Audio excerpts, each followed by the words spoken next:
Bonjour tout le monde, j'espère que vous allez bien. Je suis très contente de vous retrouver dans une nouvelle leçon de grammaire. Notre leçon d'aujourd'hui est intitulée Les adverbes.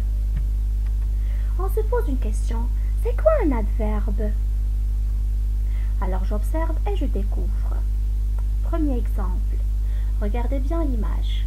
Comment avance l'escargot? L'escargot avance lentement. Et comment avance le jaguar? Le jaguar avance rapidement. D'accord? Alors, quel est le rôle des mots en rouge dans les phrases? Les mots lentement et rapidement modifient le sens du verbe avancer et donnent plus de précision sur l'action. D'accord? Prenons un deuxième exemple. Un grand gâteau, un très grand gâteau. Bon, quel est le rôle du mot en rouge dans la phrase? Le mot très modifie le sens de l'adjectif grand et lui donne plus de précision.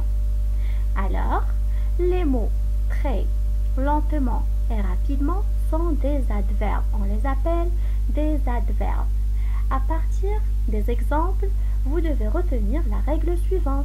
L'adverbe est un mot qui modifie ou précise le sens d'un verbe, d'un adjectif ou d'un autre adverbe. Prenons maintenant un autre exemple. Mon ami arrivera bientôt. Alors mon ami arrivera quand? Elle arrivera bientôt. Ça veut dire dans un temps très proche. D'accord? Alors ce mot précise le sens du verbe arriver. Regardez la même phrase au pluriel. Mes amis arriveront bientôt. Et maintenant, comparons les deux phrases. Qu'est-ce qui change et qu'est-ce qui ne change pas? Quand vous voyez, le déterminant ici a changé. Le déterminant mon au pluriel devient mes. Amis au pluriel prennent un S. Bien sûr, le verbe a changé car le verbe s'accorde avec le sujet. Et le mot bientôt n'a pas changé. Donc l'adverbe ne change pas. On dit que l'adverbe est un mot invariable, c'est-à-dire il ne change pas. Voilà une remarque.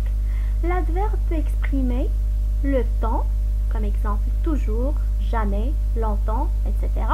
Il peut aussi exprimer le lieu, partout, ici, dehors, etc. Comme il peut exprimer la manière, rapidement, lentement, très, bien, etc. Donc, on récapitule. L'adverbe ne se marie jamais, c'est-à-dire il ne s'accorde jamais, il est invariable, il ne change pas. D'accord?